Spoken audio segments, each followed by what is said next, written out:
Welcome to this season of waiting. Fall leaves are faded and mostly gone, branches rising to the sky. The quiet beauty of winter is coming, but not quite yet. We are in the season in between. In the season of waiting, may we let ourselves slow down. Our pace ease from speed and bustle and fretful worry. And yet in the season of closing down, closing in, let us remember to keep our hearts open to each other. Words of Kathleen McTighe. And now please join me as I ring the Tibetan bowl as a call to service.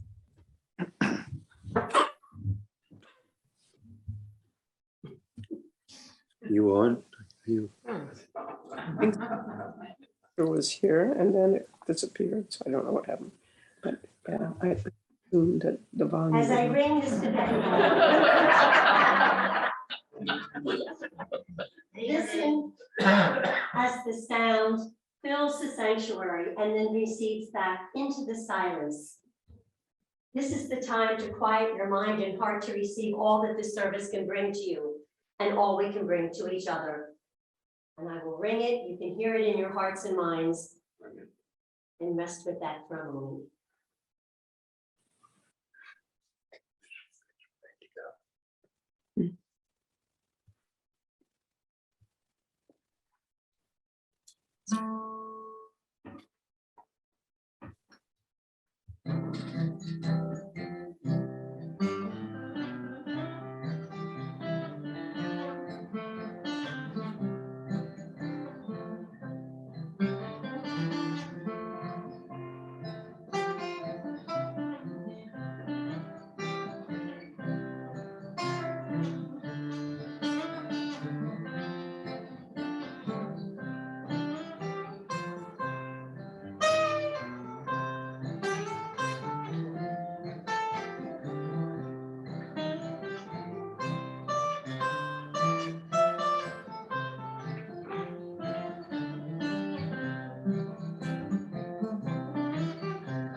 Thank you, Ford.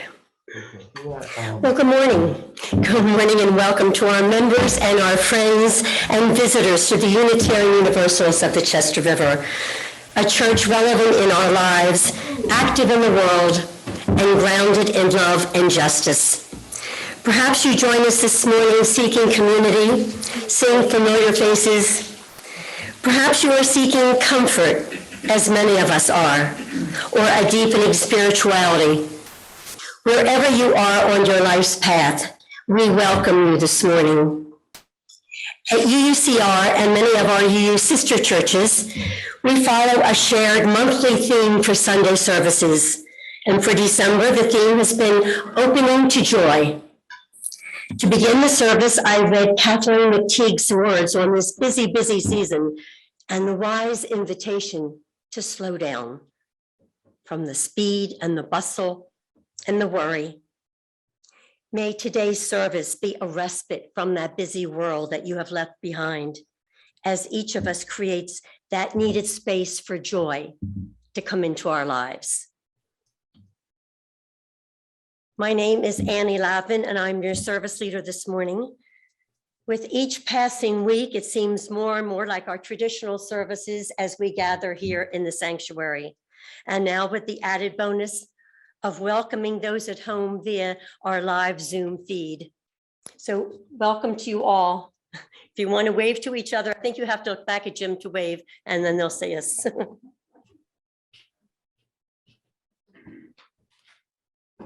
That's better now since you turned it. We are very pleased to welcome our longtime friend, very good friend, Michael Franch, who drove up from Baltimore to be with us this morning. Michael is an ethical culture leader and affiliate minister at First Unitarian Church at Baltimore. A historian by training, he has spent most of his career working with the Maryland Medicaid program. Now Mike is a retired guy, his words, but active as ever as he gets around Baltimore on his bicycle. He loves dancing and calling English country dance and playing the concertina.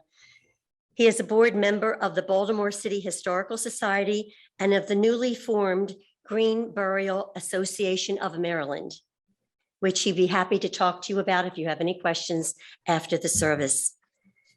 His topic this morning is the Gospel of Unitarian Universalism, two kinds of good news. A warm welcome to you, Mike. And we welcome as well Ford Schumann on guitar.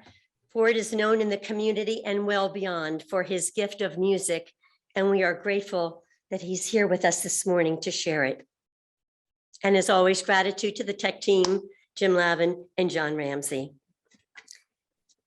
For announcements, a reminder that we do have the basket in the foyer for your offering or your holiday sharing money, your check, your donation, and your pledge check as well. And if you're attending by Zoom, please access the donate button on the website.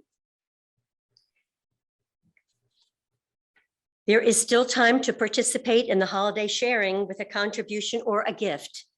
Gifts and funds, the deadline for that is next Sunday, December the 19th. Any questions? Please see Lynn Dollinger after the service. And lastly, we at UUCR and UUFE together are starting a virtual small group ministry in January. We have 2 slots that are available for UUCR members, so please contact MQ Riding or Marilee Tosick for more information. And now, let us begin. We will begin with the chalice lighting. I will light the chalice and Mike will read the words.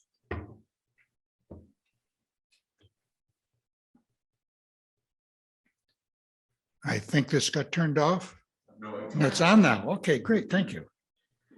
Out of the flames of fear, we as Unitarian Universalists rise with courage of our deepest convictions to stand for justice, inclusion, and peace. Out of the flames of scrutiny, we rise to proclaim our faith with hope to heal a fractured and hurting world. Out of the flames of doubt, we rise to embrace the mystery, wonder, and awe that is in all that is and is yet to be. Out of the flames, we rise in memory and gratitude for all who have gone before. May we be worthy of their light.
This is the time to invite you to arrive and rest. In the words of Shari Woodbury, out of the din of the city, Away from the noise of the crowds, we come to rest in this moment, in this place, set apart from the never-ending to-do lists. embracing the seventh day, a day of rest. We come to the warmth and stillness. Of this sacred hour, Remember, you have chosen to be here. Something in your life led you to arrive here now. whatever tasks and cares await you now, for this brief time, simply rest. Allow your soul to be nurtured. Let the waves in your mind and heart gradually subside. As you come home to yourself, Annie's. holy Annie's is and too- whole. Too loud. Come, let us worship together.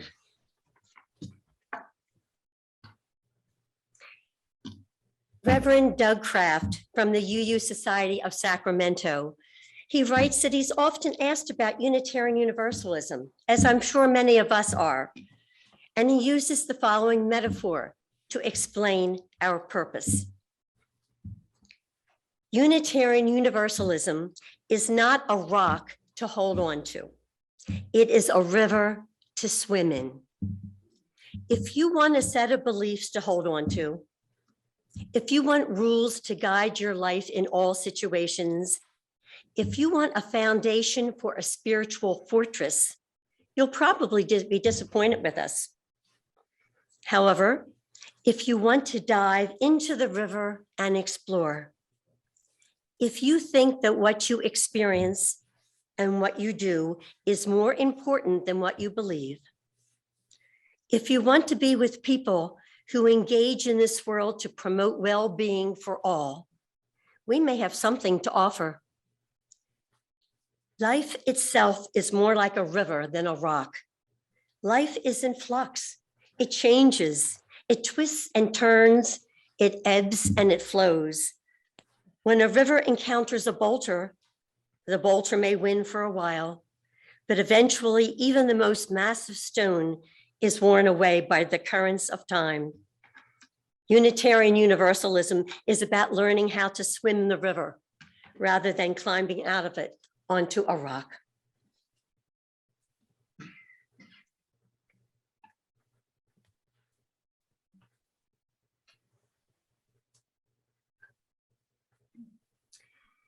For acknowledgements of the heart, each week, we invite our congregants, our members and friends to come forward or to let us know the joys and concerns that are in their hearts, and we light a candle.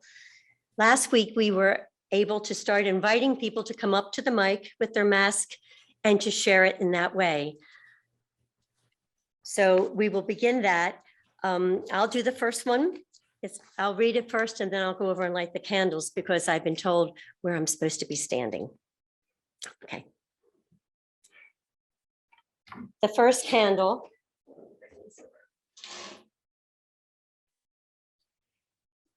is for all the survivors of COVID, and that would be each one of us who have struggled with this horrible virus that has infected and changed our lives in so many ways. We are all survivors. And for those who have helped us from the very beginning, the first responders, and those that continue to support us on this journey. I will also light a candle. Catherine Brooks has written in a joy.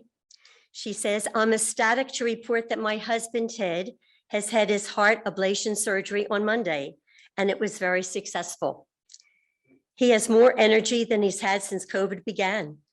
Watch out, Chestertown, here he comes, an artist returning to his home, and we will be welcoming him. So I'll light these candles and then we'll invite you to come up.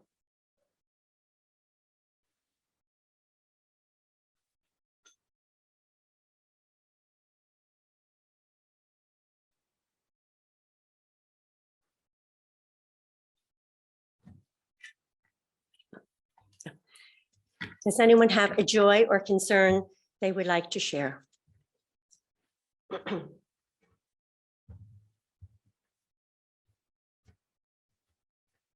some people know and some people don't know that Vita had her hip done this week. So I want encourage everybody to send her a note because Vita cares for all of us every day. And I think we should acknowledge that.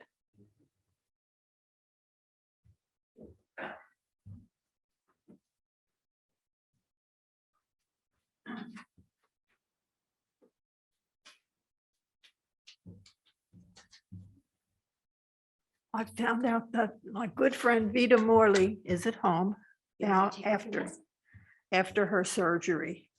So I'm praying that her recovery will be speedy and she'll be back with us soon.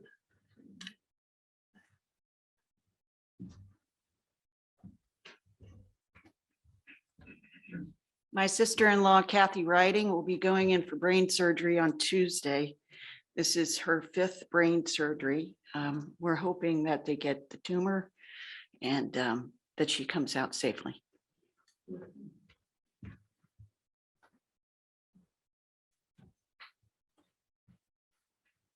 I think I'm thinking about the tornadoes and all the that swept through a swath from, I think, Illinois to Arkansas, particularly in Kentucky.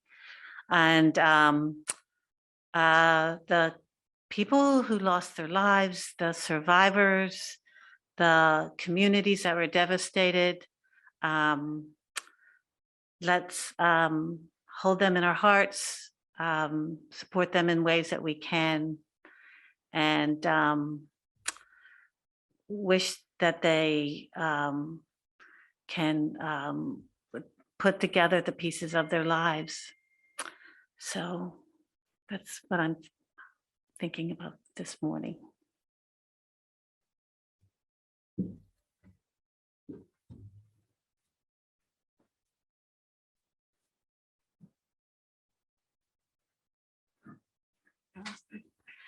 I apologize for not being as interesting as surgeries or tornadoes, but my name is Alexandra. I'm a dyed-in-the-wool Unitarian Universalist. My dad was actually a minister, James Bank, and I'm pleased to be here.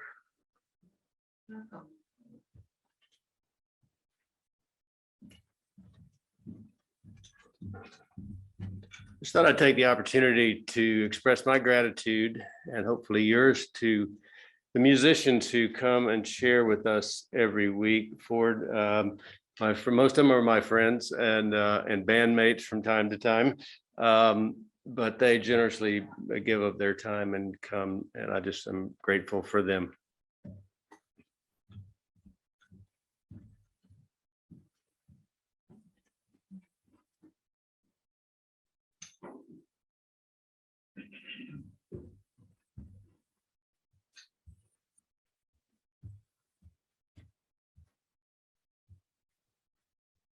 I want to tell you about the joy I feel at the sight of the decorations in the church. I don't know who did them. Whoever you are, thank you very much. And thank you, Ford Schumann, for beautiful music. And Phil Dutton, who was just up here. Love his music too, and hope you'll be back often. And you too, Ford. Those are all joys.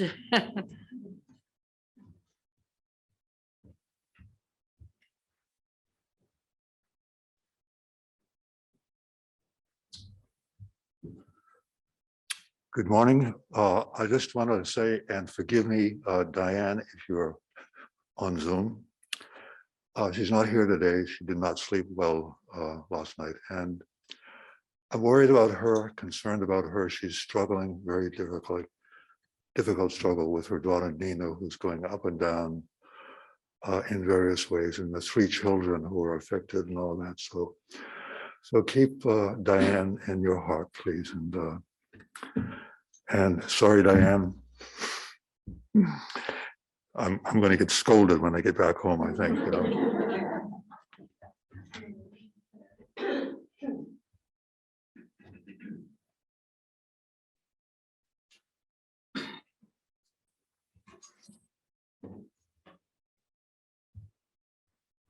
We are all family, so it's okay. And that last candle that I lit was for those joys and concerns that remain unspoken in our hearts. Let us have a moment to reflect.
Thank you, Ford.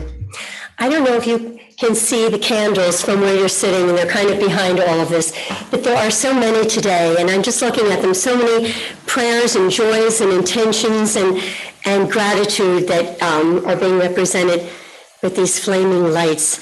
And I wanted to add one more, and being service leader, I guess I can do that even though I'm a little late. I wanted to add one of gratitude for our friend Lynn Dollinger, who I have had no voice for a week, and yesterday I called her up and I said, Lynn, in a pinch, can you do this for me tomorrow? And she said, sure, and it was that easy. So this morning I'm squeaking a bit, but her willingness to join us, as we all do for each other all the time, is something that I'm also grateful for. Okay, so please now join me in a time of reflection. I invite you to settle into your space. Take a breath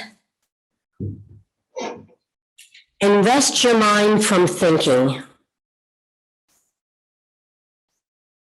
From Howard Thurman, the 20th century African-American theologian, come these words. How good it is to center down, to sit quietly and see one's self pass by. The streets of our minds seethe with endless traffic, while something deep within hungers and thirsts for a still moment and the resting lull. With full intensity, we seek a fresh sense of order in our living, a direction, a strong, sure purpose that will structure our confusion and bring meaning into the chaos. We look at ourselves at this waiting moment, the kinds of people we are. The questions persist. What are we doing with our lives? What are the motives that order our days? Where are we trying to go? Where do we put the emphasis and where are our values focused? Where is my treasure and what do I love most in life?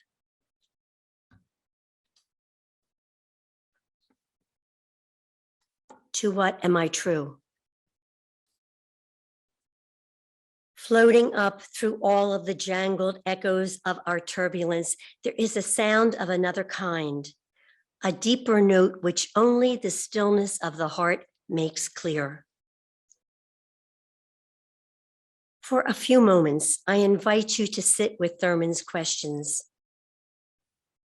Where is your treasure? And what do you love most? What does the stillness of your heart make clear?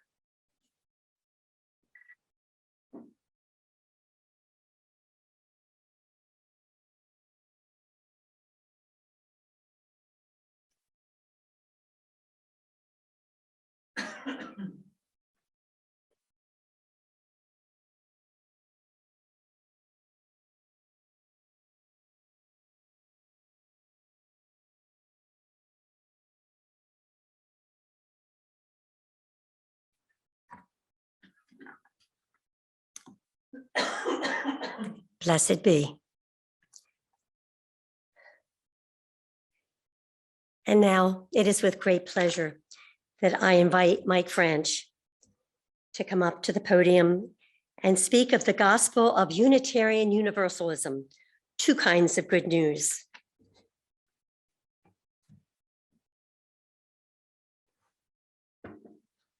Thank you, Annie. I got to be careful here. I'm going to spend all my time talking about how great it is to be here together with a bunch of people. You particularly, but any congregation, it's a rare thing. And it was nice to hear the name of Jim Bank mentioned this morning. I remember when Jim and his young family first came to Baltimore many years ago. And, that was a long time ago. But anyway, here we are together in person. It's a good time to spend a little time thinking about what is really basic to Unitarian Universalism, a denomination whose original names are all but meaningless to us today. The name Unitarian comes because our founders didn't believe in the Trinity. The name Universalist comes from the belief of that part of our name of people who believed in universal salvation. That is, that everyone is going to go to heaven. Some people may have to experience a little period of postmortem detention, but everybody's going to get there.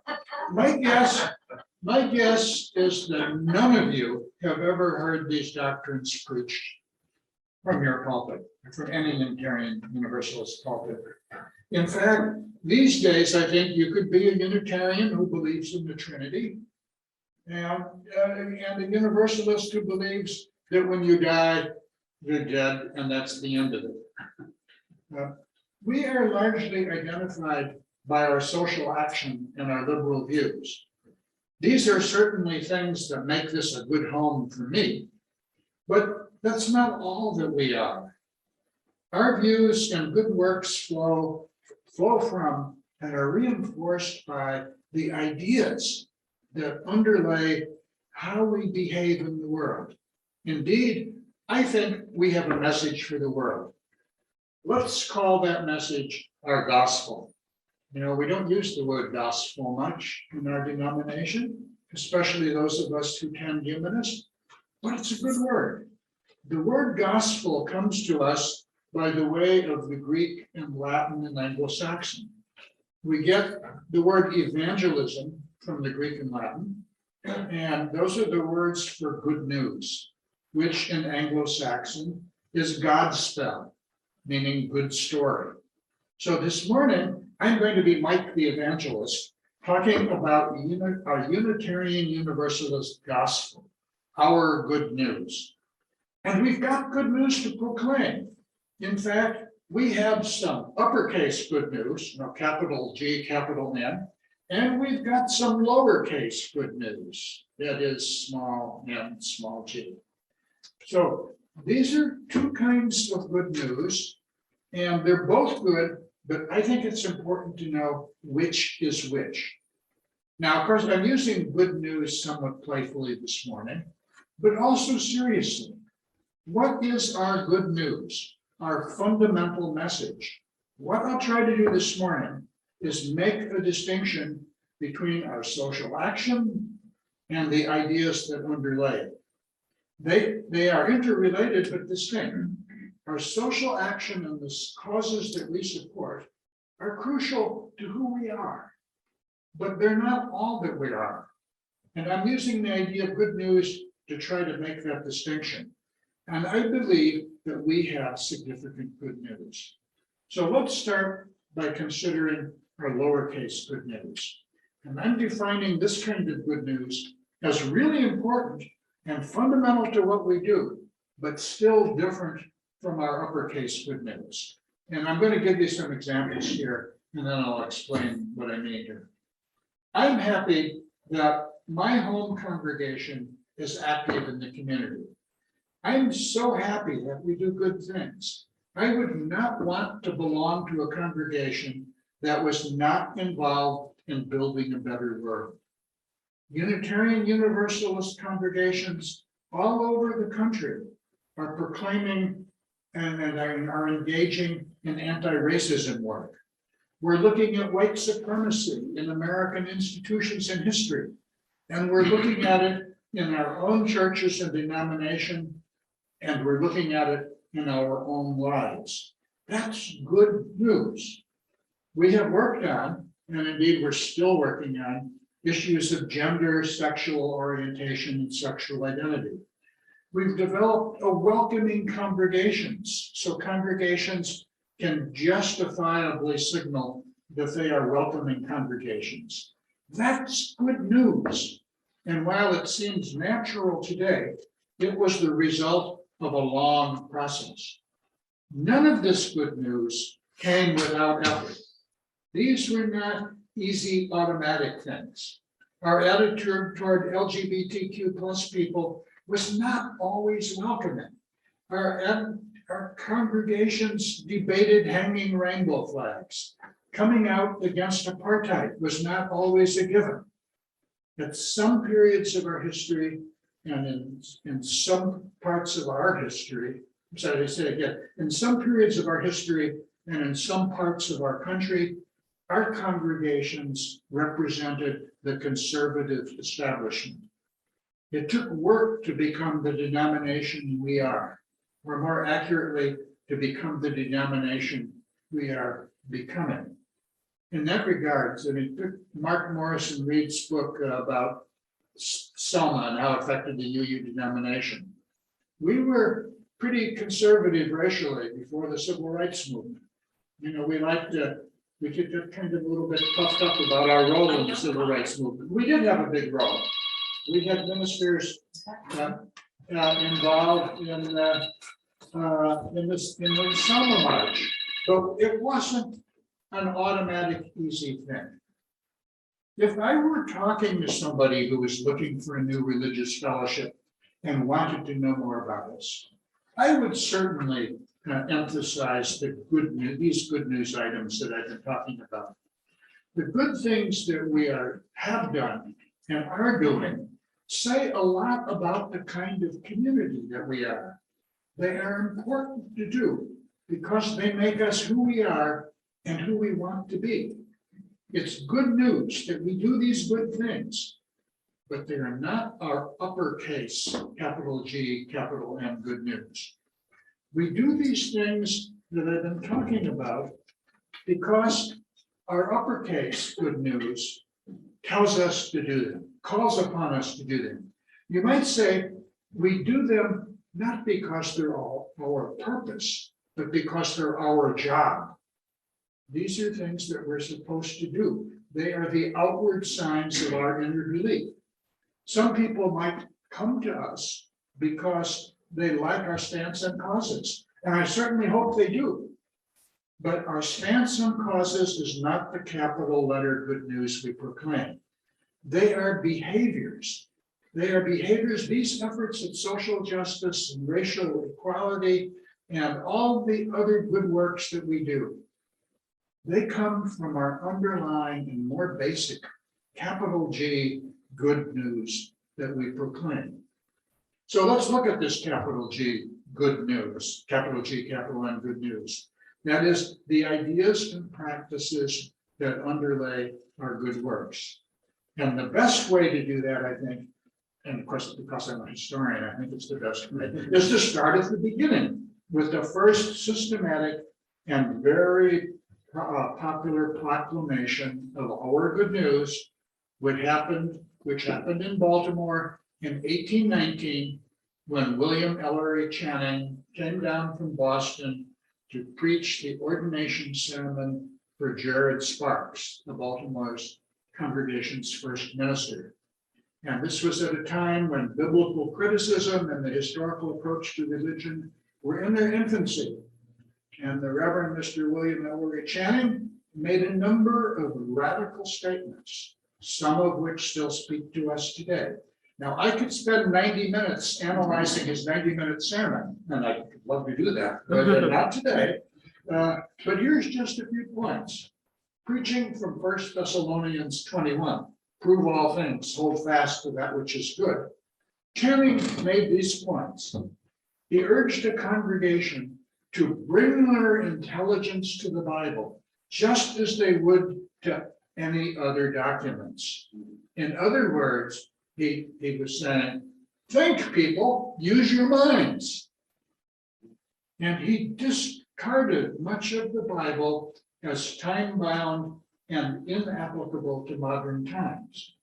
When we read the Bible, he said, and here I am quoting, our bounden duty, it is, he said, our bounden duty to exercise our reason upon it perpetually, to compare, to infer, to look beyond the letter to the spirit, to seek in the nature of the subject and the aim of the writer his true meaning, and in general, to make use of what is known for explaining what is difficult and for discovering new truths. Discovering new truths. Close quote. Think about this. We recognize that religious ideas are subject to the same scrutiny as other ideas, and that religion exists in time, that some religious teachings might have been right for one time, but they are not right for our times. And we are to use our reason to discover new truths. Yes, discovering new truth. We believe that humankind is still discovering truth. Humans will develop new insights, new ways of looking both inward and outward, will set new standards and seek to rise to them. New discoveries in science, rather than being enemies of religion, open new vistas of awe, wonder, and mystery. Many of you have seen, the Hubble Space Telescope photos, and are maybe perhaps eagerly awaiting what we're going to see from the James Webb, which is going to be launched soon. And to see, what's out there. I mean, that doesn't weaken my religion, that strengthens it. It's just to see the whole glory and majesty of this universe that we're a small part of. And indeed, which we're made out of. We're made out of the dust of the Big Bang that started it all. Now, implicit in all this is the idea that religion, including our own religion, is not static. We believe, we know, we have experienced that denominations can grow and change, just as people can. We have experienced this in our own denomination. We are not the denomination that Channing helped found. Indeed, it only took a few years after Channing gave this sermon that the denomination somewhat, Channing's brand of Unitarianism became old-fashioned, and new expressions of Unitarianism began to evolve. By the end of the 19th century, a non-Christian humanist Unitarianism evolved that would seem familiar to many of us today.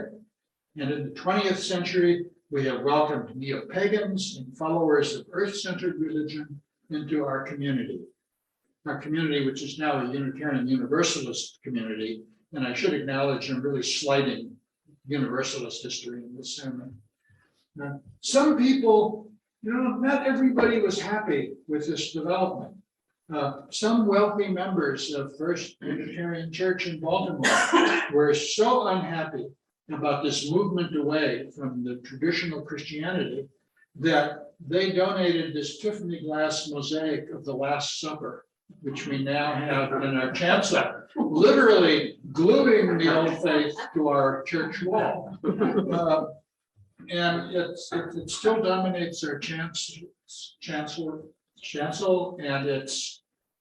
and we have people who walked in their church, seen it, and turned around and walked out. I just really myself personally dislike it.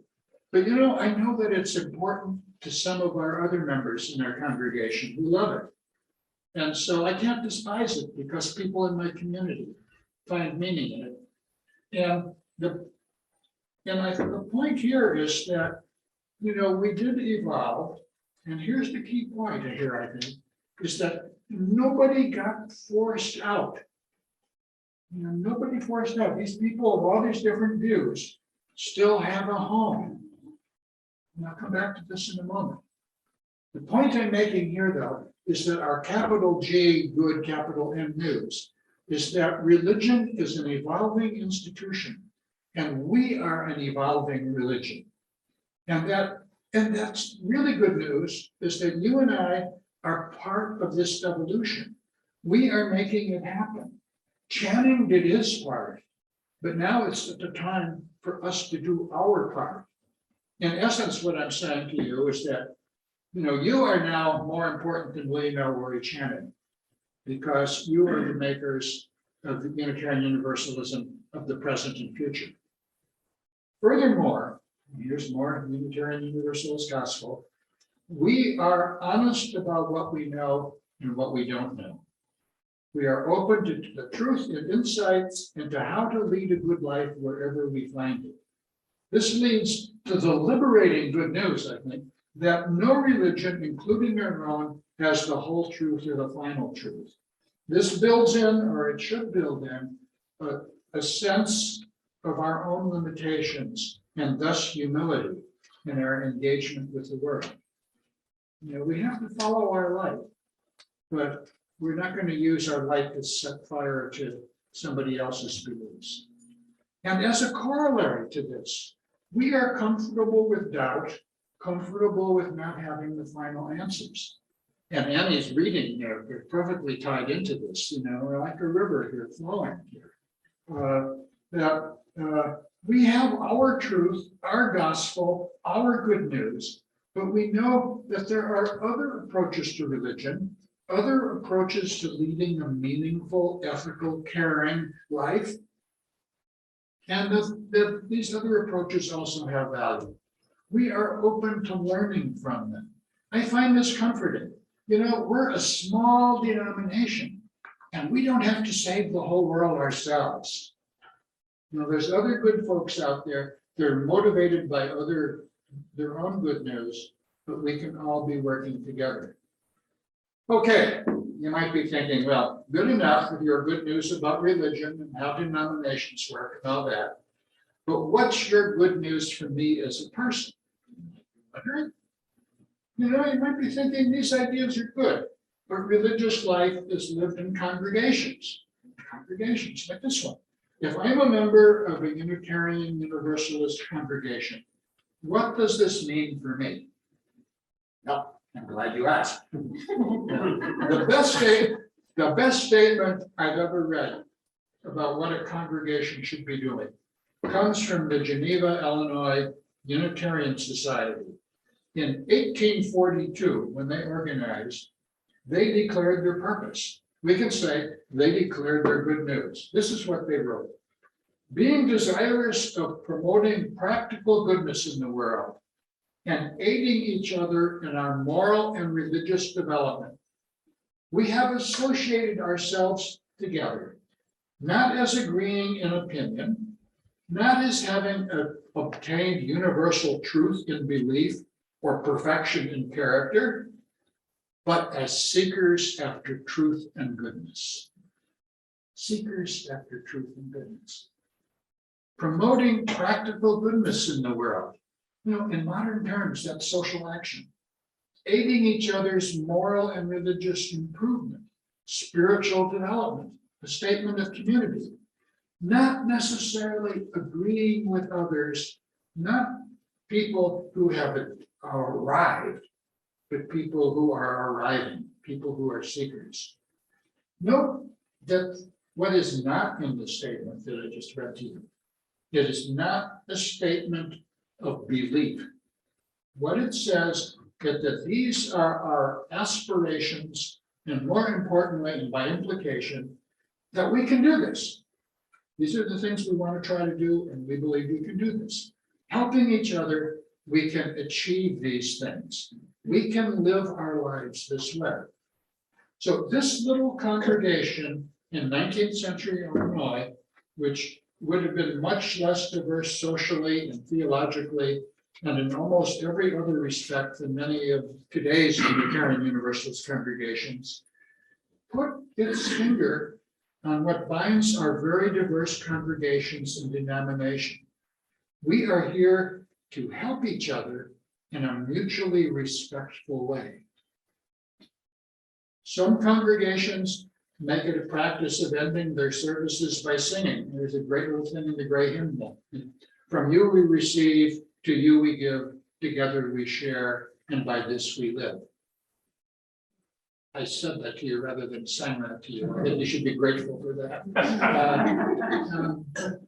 From you we receive, to you we give, together we share, and by this we live. These are not just words for show. We welcome you just as you are to join our community. We encourage your growth to where you want to be. I'm emphasizing you as a unique, irreplaceable individual. But we do this in community. We recognize that people come trailing clouds of identities and belong to multiple communities. We try to see these aspects of you, but we also try to see the unique you before us, a person of worth and dignity. We Unitarian Universalists trust you to use your mind and your emotions and your experience to find the path you want to travel.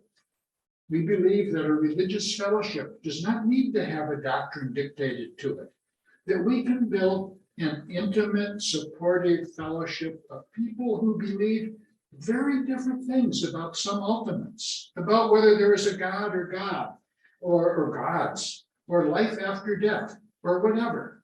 We believe that it is possible to do this, to succeed in creating a pluralistic culture and we try our best to live that culture. This is good news indeed. Cultivating racial and social diversity in our congregations is a work in progress, but we have certainly succeeded in theological diversity, or philosophic diversity too, if you want to call it that. Indeed, here the goal is not simply diversity, but pluralism, which the Pluralism Project at Harvard University defines this way.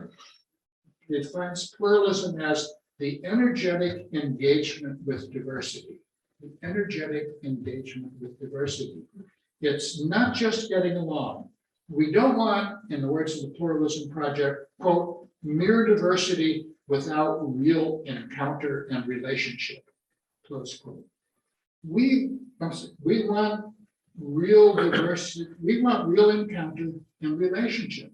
What that means, for example, is that I, as a humanist who doesn't believe in God, I want to hear from those of you who do. So I might learn from you and better understand you, and also be better able to support you in your beliefs. The point is this: our religious growth comes not just from ideas and practices which we share and are familiar with, but also from ideas and practices which are different from our own. What will make us individually, what will make us individually and collectively strong is for each of us to examine our own ideas and lovingly and respectfully articulate them, live them, and from the grounding of our own approach, to listen to those who approach our mutual journey from a different perspective. How do we meet this challenge? Well, when we do this, we do it well. And we do it well, we transcend these labels that we might have for ourselves as human, as theist, and neo-pagan, or whatever, and all the labels that we use to describe the kind of Unitarian Universalists we are. When we focus on our dreams, on our aspirations, and our community, we do so deeply and well. Indeed, we are at our best when we talk to each other, when we find ways to express our differences along with our community. We have both of these things that bind us together. These attitudes that I've just discussed are very important as rules of the road, or what we might call procedural beliefs. Respect another's beliefs. Feel free to adopt the best and most workable, and so forth. This attitude helps us live peacefully with differences. The good news, capital G, capital N, is that people can find ways to do this. And we have found one of those ways. We have discovered that we don't have to believe exactly the same thing to have a successful, enhancing religious community.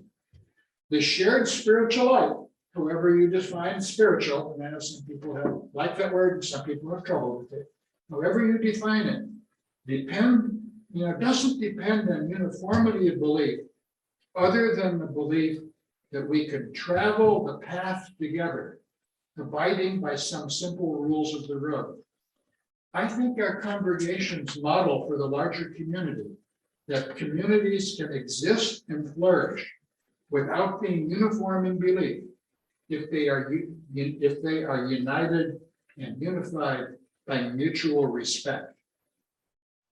Finally, the good news that makes all this work is our concern for the conduct of life trumps belief questions. We often express this as deed before creed. What do you believe is an important question.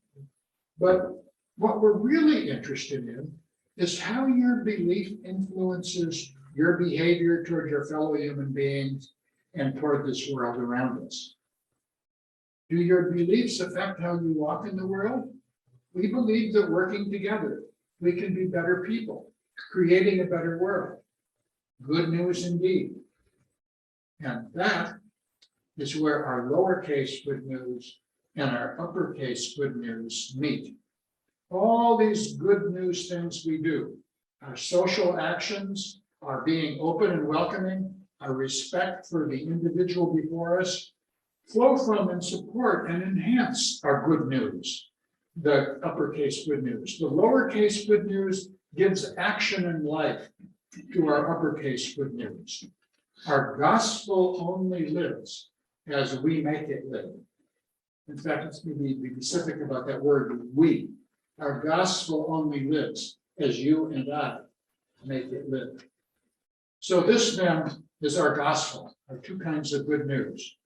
I urge you to spread both of these kinds of good news by your words and by your actions. Proclaim it to the world.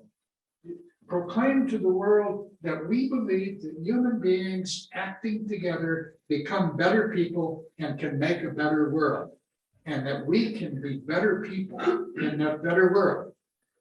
To borrow the great Rosie the Riveter slogan from the World War II, our good news is that we can do it. We can do it. We can be better people in a better world. And let us all say, we shall do it. We shall do it. We shall do it together.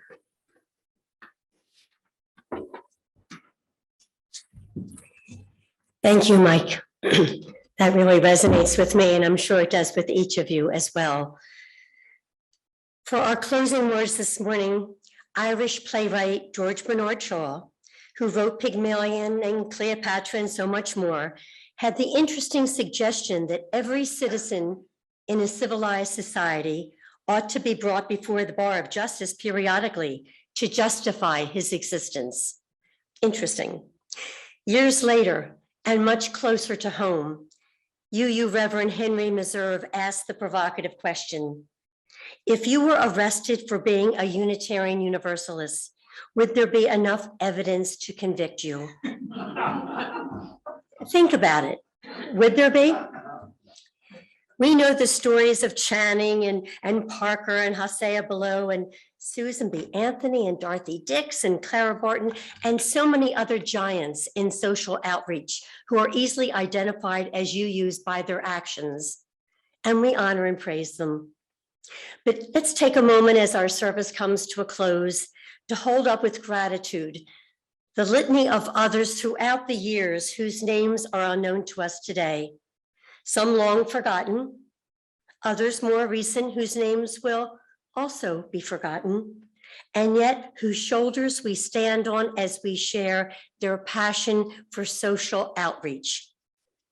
Their passion fired UU with justice as we know it today, unfreezing that earlier identity of Unitarians as simply being a rational religion, when today we can be that and so much more.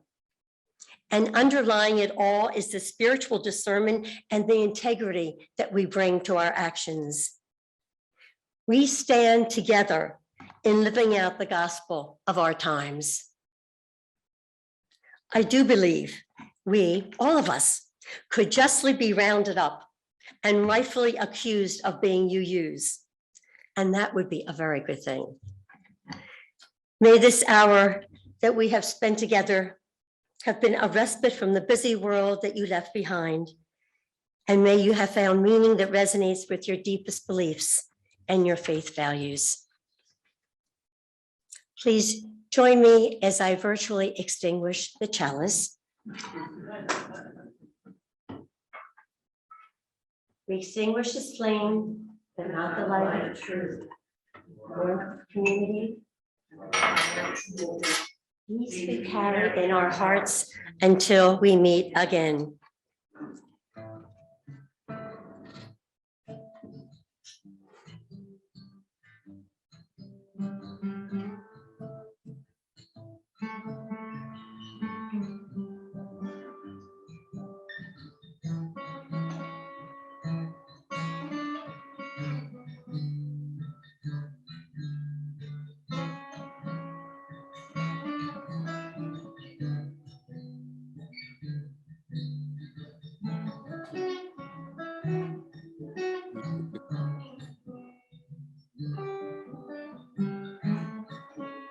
Right.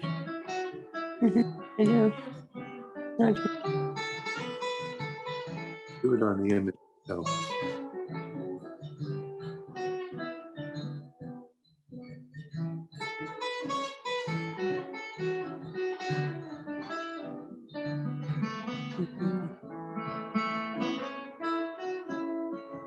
moving the whole thing, whole page. Mhm.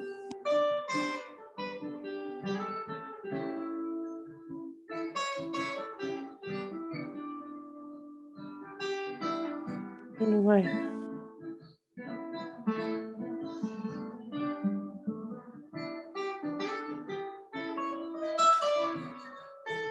Oh, this is where I am. I don't know why it doesn't. And this, keep it right to left, going the other. Is it more?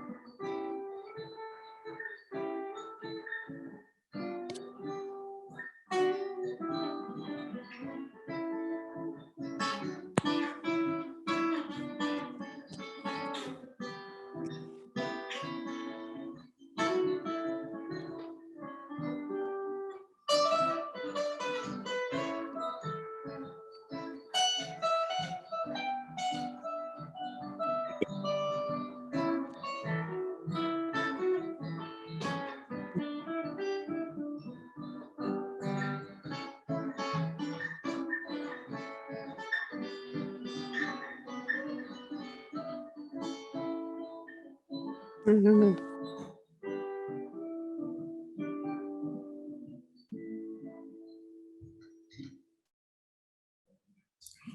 Thank you, Ford.